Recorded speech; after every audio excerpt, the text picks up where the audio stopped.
the issue relating to the exploitation of one of our country's valuable resource in the name of gold has been a subject of discussion, and rightly so, because this country has seen situations where our resources are exploited not to the benefit of citizens of Zambia, but to the benefit of foreigners, outsiders, invariably at the expense of Zambians. So this is why we have a situation that obtains in our country, where we have a rich country, rich in resources, minerals, copper, cobalt, emeralds, manganese, gold. Here's a rich country. On the other side, we have abject poverty, where citizens go to bed without decent meals, where children are not in school. Those who complete school, they have no jobs. Where farmers are not paid on time, they paid a poor price for their crop, hard work, which they put in the farming engagement. But in the end, they are not rewarded, because we are told there's no money in the economy. But how is it possible that there will be no money in the economy when the country is so rich? So something is amiss here. And I invite citizens to take interest in the welfare of their country, in how resources are exploited in our country.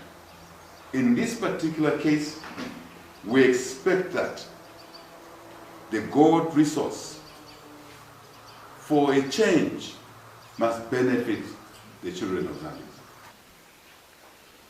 Leadership, responsibility, accountability. Now we go again. We've got, what are we hearing? What do we want out of our gold? We want our gold resources to support our kwacha, which has been battered. We want our gold resources to basically generate us revenue that will move away from borrowing all the time and borrowing expensively, but to generating our own resources that will be able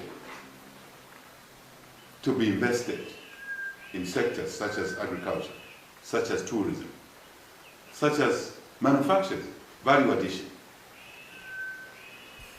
to improve water supply for our people, both rural and urban, to improve sanitation for our people,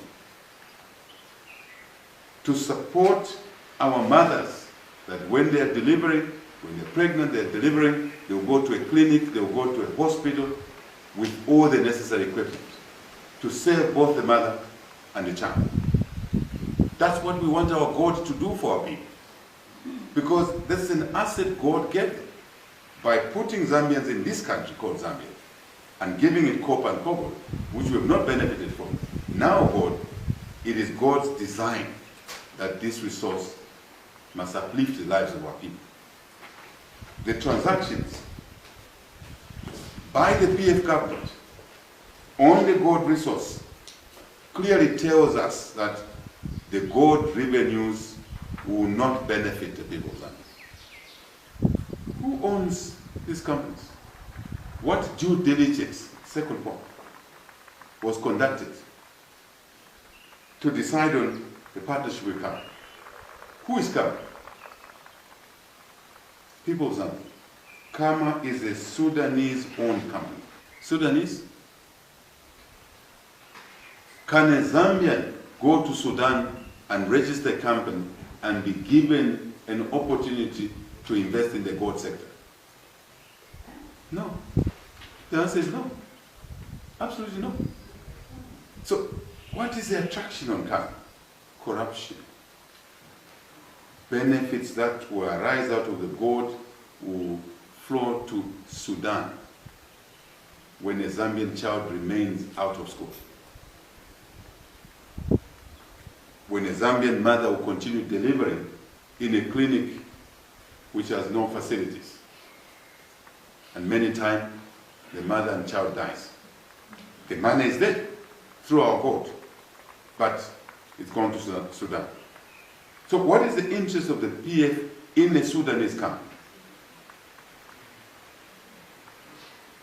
Your guess is as good as mine, but I can share my guess is for the few politicians in PF to benefit, using Kama and the Sudanese as a conduit, only as a conduit to siphon resources away from the 17 million Zambians, so that these resources benefit a small clique of people who claim to be occupying public office to save the people of Zambia, yet they are there to save themselves. Zambians must say no to such deals. We've learned our lessons. Why Sudan? A country known for its terrorism, a country known for its militias, a country in 2012-2013, we talked about them training PF militias. Are you surprised that in the bus stops, intercity, we have militias? Would we be wrong to say these militias are connected to the choice of Kama? How will that benefit us to bring law and order in our country? We want to know why the PF are so brutal, are so hateful of the people of Zambia. We want to know. After all, some of this gold is mined already by our poor citizens as artisan miners. Why not support it? Why not increase the shareholding of the Zambians who are already mining gold and indeed other resources? What is the motivation to move away from the owners of the resource who are already mining? Kasenseni, for example. What's the issue? Greed, corruption by a few who are already benefiting from taxpayers' money, who are already driving VXs owned by taxpayers who sleep hungry, who are riding planes, expensive planes. It's not just the support to the kwacha which we are losing, because when gold is retained here and financial arrangements in terms of payments are done properly, the kwacha will appreciate. We're not just losing that, but we're taking a risk in terms of terrorism, security of our nation. Not just Zambia, security of our region and Africa. Not just Africa. Terrorism knows no boundaries, but the risk, security risk to the global village, to the international community. So our appeal, our demand that these transactions must be reversed, include our interest in keeping our country secure.